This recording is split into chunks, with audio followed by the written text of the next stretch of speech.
All right.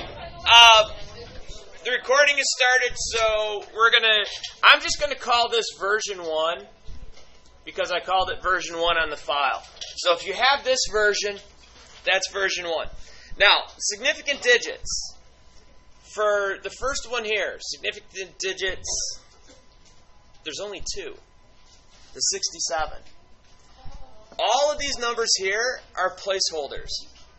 This is that rule that says if you have a number that has a ton of zeros at the end of it, but there's no decimal places, then they're all insignificant numbers.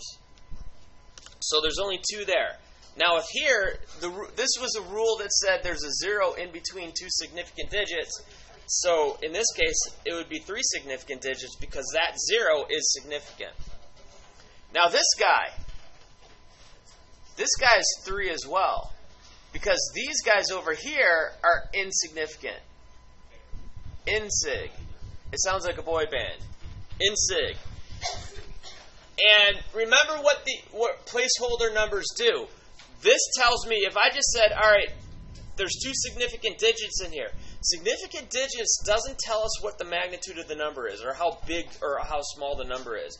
It just tells you how many important parts of that number are. In here, this is 64 million. This number is, not 64, 670 million. That's what this number is. So if you just said, and you were rounding, if I said to you, round this to 2 decimal places, you just put 67, then all of a sudden, just think if this was your bank account. Would you want your bank account to go from 670 million to $67? Yes.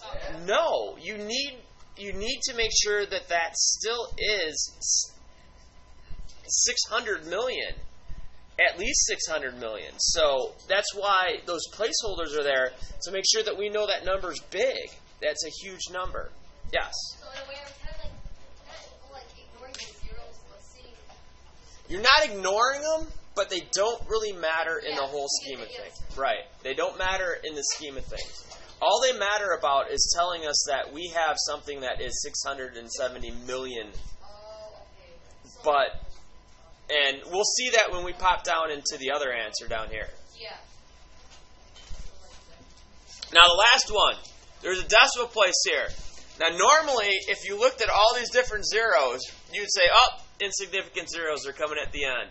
Then all of a sudden the decimal place changes everything. Because all of a sudden now something's measured and we can actually get it to the 10th. So now these all become what? Significant. So we count them all up. 4, 6, 5. 1, 2, 3, 4, 5, 6, 7 of them. So the answer is 7. And the only reason why is because these zeros are no longer placeholders. We measured something. And we measured it, and we were actually able to measure it to the 10th. And so that means that all the digits end up being significant because they're all part of the measurement. This guy wasn't really, up here, it wasn't really a measurement. It was just a number, 670 million. So it wasn't really a measurement at that point. So when it has the point 0, it means that like all the zeros are... Yeah. As soon as that decimal place comes into play, then you're thinking to yourself, oh, they're all significant then. Because we made a measurement, and we made a measurement to a certain spot. Once we make that measurement to the certain spot, that's what we got to do. All right, now the rules for adding. The rules for adding. Yes? I just have one more question. Sure. If there were to be 2 zeros after the decimal, would it be 8 significant? Yes. If it went and there was an extra 0 added there, that would bump up to 8. Because that meant we were able to measure to the hundredths. All right, what's the rule for adding?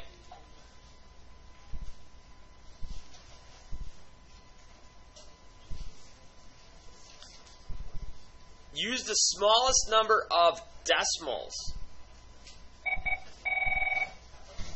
in the answer. Hold on one second.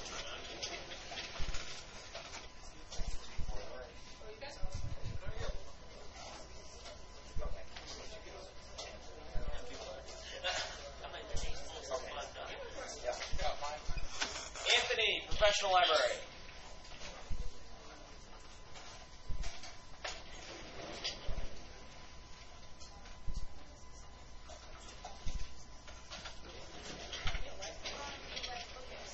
All right, so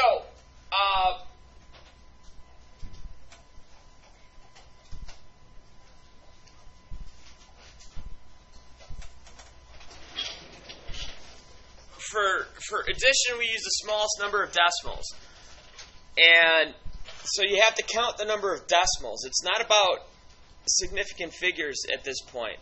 It's about which one has the least accurate measurement. And the number of decimals talks to the level of accuracy that your measurement is. So we always have to go with the least number for adding. Now, rounding. A lot of people ended up with this. 8479. When the answer is this, 84790. Now, the question comes in, where does that zero come from? It is one of those insignificant placeholder zeros. Because if you said, all right, my bank account had $84,791 in it, then all of a sudden it become, and some bank guy said, they said, hey, you got to round it to 4 significant digits. I don't know if that happened in bank, but if it did, and they rounded it up to 8479, then all of a sudden your bank account goes from 84,000 to 8,400. So you lost by a factor of 10 the amount of money that you have there. That's why I put that zero there. That zero is insignificant. But what it does is it keeps it at 84,000. And that's what it does. It's basically, it's like filler. It's like the peanuts that you put into a package to make sure stuff doesn't break. That's what those zeros kind of accomplish. They keep the number the size that the number started off as. And you want to keep that. It started off as 84,000.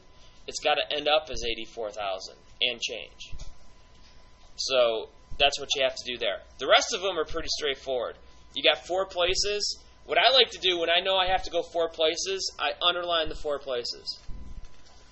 And then I know that rounding comes into place. That 3 is going to do something to the 4. What's the 3 going to do to the 4?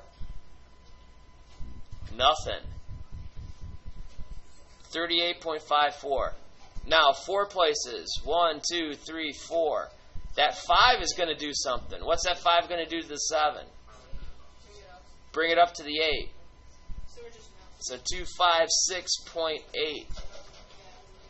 And then 1, 2, 3, 4. So that 8 is going to do something to the 4. What's it going to do to the 4?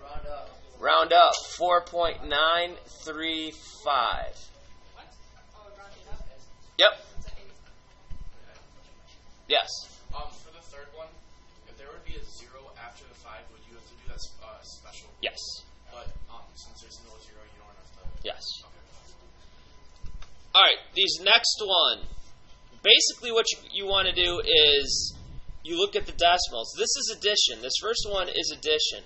So the addition rule comes into play. How many significant figures in the first number? 432.1. How many decimal places? 1. How many decimal places here? 2. How many decimal places here? 3. So what's my answer? How many decimal places in my answer? We're going to go to 1 place because we go to the smallest number. So we're going to add them all up. Who's got an answer? Let's go 432.1 plus 51.02 plus 1.234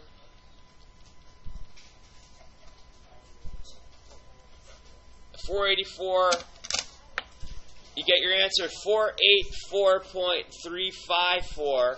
I want to go to 1 decimal place, so I have to use the 5. Thankfully, it's not 50, so I don't have to do that weird rule. The 5 is just going to do what a 5 does. What is the 5 going to do to a 3? Round it up. 1 second there. 484.4 is your answer. So when we retake this test, is it No. It's going to be similar, but different. Same concepts. You're going to have to know your sig figs. You're going to have to know your rounding rules. You're going to have to round. You're going to have to do some computations with that. All right, now next up, how many sig figs? This is multiplication. Now multiplication, it's the least number of sig figs. That's what our final answer is going to get. So it's going to be the smallest number of significant digits. So 24, how many are in there? How many are in 3.26? So how many in our answer? 2. So if we go 24 times 3.26, we get 77.52, 2 significant digits. So I need the 7 and the 7. And the 5 is going to round. So the 5 is going to round the 7 which way? Up to an 8. So the answer is 78. Now, same thing here. How many significant digits here? 2. How many significant digits here? 2. So my answer is going to have 2. I just know that in this case, 0.1 times 120 is 12. So I know the answer is going to be a 12. Now remember, when you see a number like this 0 in front is not significant because the zeros in front of decimals are not significant, but the 0 afterwards is significant when it's in a decimal. So yeah, it's a little bit confusing, but we're going to go with it. All right, now independent variable. Got a lot of weird answers. Some said it was just on the x-axis. I did not ask where the independent variable is. I asked what it is. It's like saying, what is the Statue of Liberty? And the answer being, it's in New York. That's not the question that was being asked. The independent variable, for the purposes of this class, it's the variable scientists have control over and can change at regular intervals. So if you think of independent and dependent variables as in terms of control, scientists have control over the independent variable. They can change it. And this would be like if you add 5 milliliters of a solution and see what happens. Then you add 5 more milliliters of a solution and see what happens. Then you add 5 more milliliters of a solution and see what happens. The thing is, what happens is your dependent variable. So the dependent variable represents the change based on the independent variable.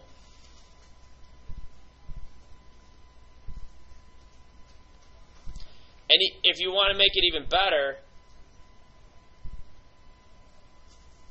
you can say the measurable change. Now, sometimes it might just change color.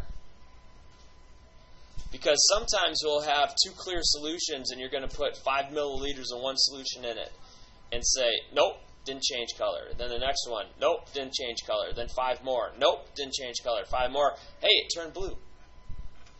And that would be, you would write a table and you would say, I put 5, and then there's 5 milliliters, and then there was 10, there was 15, and there was 20, and then at 20 it changed. The change is going to be your dependent variable. The milliliters that you're adding is the independent one, because you basically, the independent variable is the variable we have absolute control over. Now, why should you use a line graph on graph paper?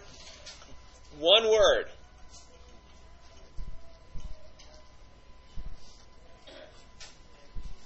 Accuracy. It's the age-old question. Why should you graph on a graph paper? You're going to get a more accurate graph. if you explained it, that, all right, we're able to put points on actual lines, and we can do this, and we can make actual better line graphs from it, and we're not just trying to make things up on a piece of loose leaf paper and things like that. That's kind of that's like the $10 answer. This is like the 10-cent answer. But the 10-cent answer is worth as much as anything because one word describes it all. This is like the $1 million answer, accuracy. You create a more accurate graph. Now, the best graph is either going to be in a calculator or a computer. If you can create your graphs in a calculator, which you will be able to do because we have a set of inspires in here, which is nice. Not many chemistry classes have one. I just managed to keep mine, so that's good. And we can create those in that graph or in that calculator. So that's pretty good. Now, if you want to think, all right, at the end of this question, everything up here is chapter 2. Everything down here is chapter 4. Now, this one, what are the particles in the nucleus? Protons. If you just put a P for protons, that's not correct. It's P+. So protons and neutrons. And for neutrons, it's just an N. Which one has a positive charge? Protons. Protons, which has a positive. How do isotopes of elements differ from each other? Different amounts of neutrons.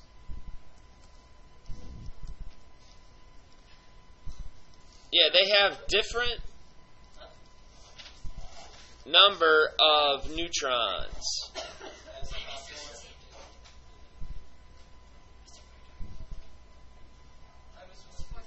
Making a video.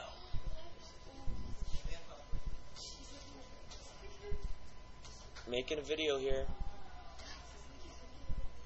Don't need to ask about popcorn, although that looks really good.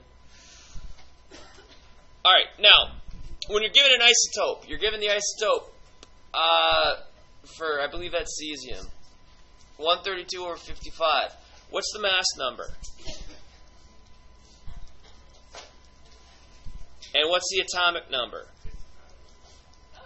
Alright, the atomic number is 55, so what has to be the mass number? 132. 132. Now, if I ask for the number of protons, it's going to be 55, because the atomic number gives me the number of protons. If I ask for the number of electrons, what do I get? 55. Now, the number of neutrons is equal to the mass number minus the number of protons. So you basically are going to subtract these two numbers, 132 minus 55, which is 77. Now for gallium-64, you had to jump in because that 64 here is a mass number. So I know it's 64, which is equal to protons plus neutrons. Now, I was talking about this a lot in my geometry classes, that if there's an equation, use the equation because substitution in equations are awesome. Now, with gallium, you need to figure out the atomic number. And so you have to go into the periodic table. I know the mass number is 64, so I can look at mass numbers. 64, this is an isotope. And I said gallium, so it's an isotope of gallium doesn't necessarily have the mass number of 64 on the periodic table, but it gives you an idea of where to look. So I found 64 here, it's copper, so gallium should be right around copper, because when the mass numbers, remember, the mass numbers, these averages, average in your neutrons and your protons and all the different isotopes. So it just so happens that gallium-64 is an isotope. So once I found that 64, I know gallium is in the neighborhood there. And it just so happens to be over here. What's the atomic number for gallium? 31. So I go back to here. I say that's 31. So how many protons? 31. Oh, it's up there. So we get 31. How many electrons? 31. Now we could go back to the mass number here. 64 is equal to how many protons do we have? 31 plus n. Subtract 31.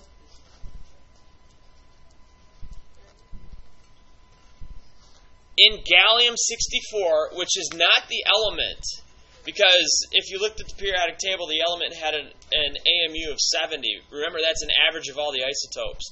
This is just one of the isotopes of gallium. In this isotope, there's 33 neutrons. All right. Now this guy up here. This was right out of your homework. We did, I think, this one maybe a couple times. This is same on both tests. Now, in order to calculate the average atomic mass, you have to take mass times abundance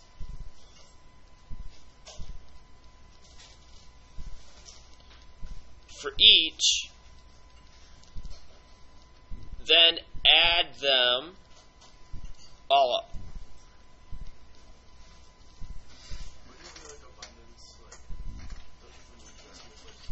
Absolutely. Mathematically speaking, we can't multiply by a percent. So that 52% has to be 0.52. So we have to move the decimal place 2 places. That 48% has to be 0.48. Now, I want to show you something in here. Hopefully the screen works. Let's dim it down a little bit. And you're going to learn how to do this. This is actually really, really cool.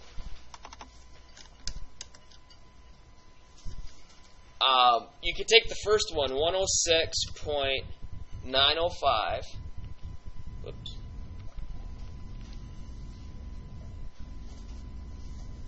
Which is right here, and then times 0.52. And then there's a way that you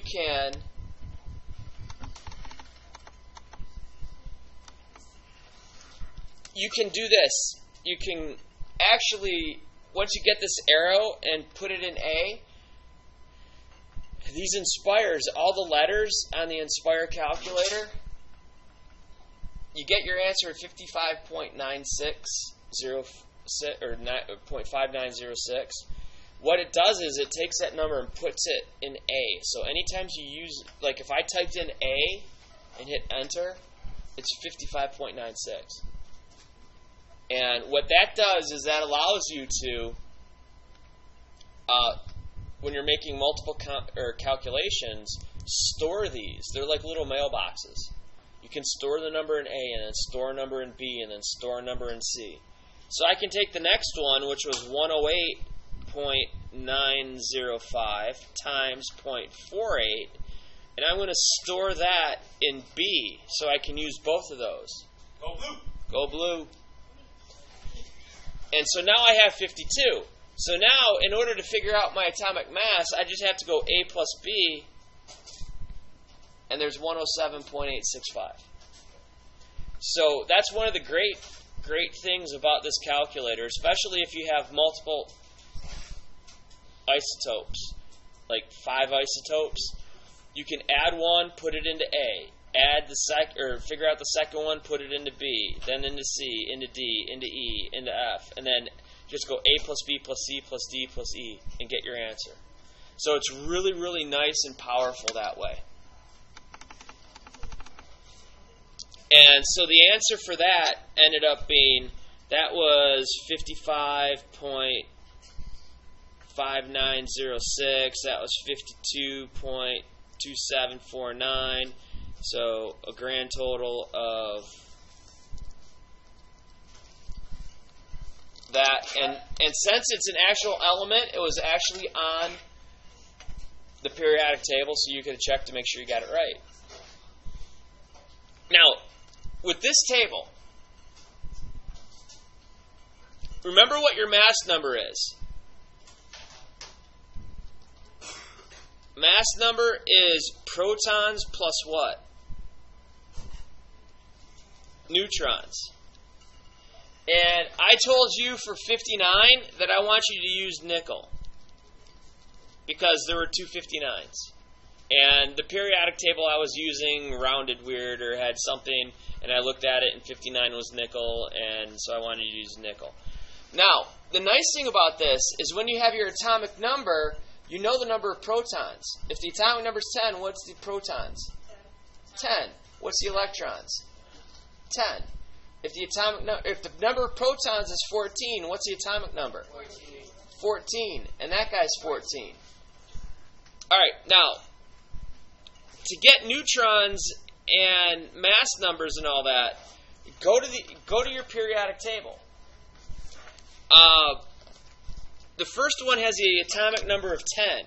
So I look for the one that has the atomic number of 10, which is right here. What's the mass number? 20.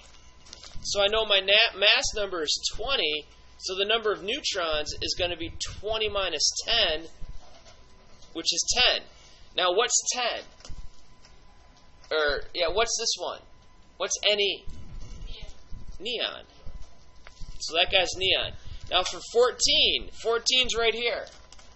What's the mass number here? 28. So I can go back up here and say it's 28. What's number 28? It's silicon. So I know the mass number is 28. Silicon is 14. So now I just have to do 28 minus 14 is 14. And we're good to go there. Now, titanium. We got to find titanium on here.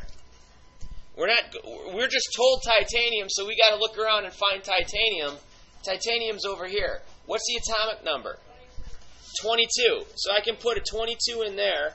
What's the mass number for titanium? 48. So I could put a 48 in here. So if I know the atomic number, which is 22, what do I know about protons and electrons? 22 and 22. And now I take this number, 48 minus 22 is 26. Now for nickel, I said we're going to use a mass number of 59. And nickel over here is 59. What's the atomic number? The atomic number is 28 for nickel. So I can go in here and say the atomic number here is 28. So I know there's going to be 28 here and 28 here. And now I'm going to get 59 minus 28, which is 31. Now, for this last one, I know electrons is 88. So if electrons are 88, what's protons? 88. What's the atomic number? 88. What's the element? 88. The element is not 88. There it is. Radium. The element is radium. So we got our element is radium. The atomic number is 226. What do you think that symbol means? It's not a clown. It's radioactive. So radium is radioactive, which means we'll get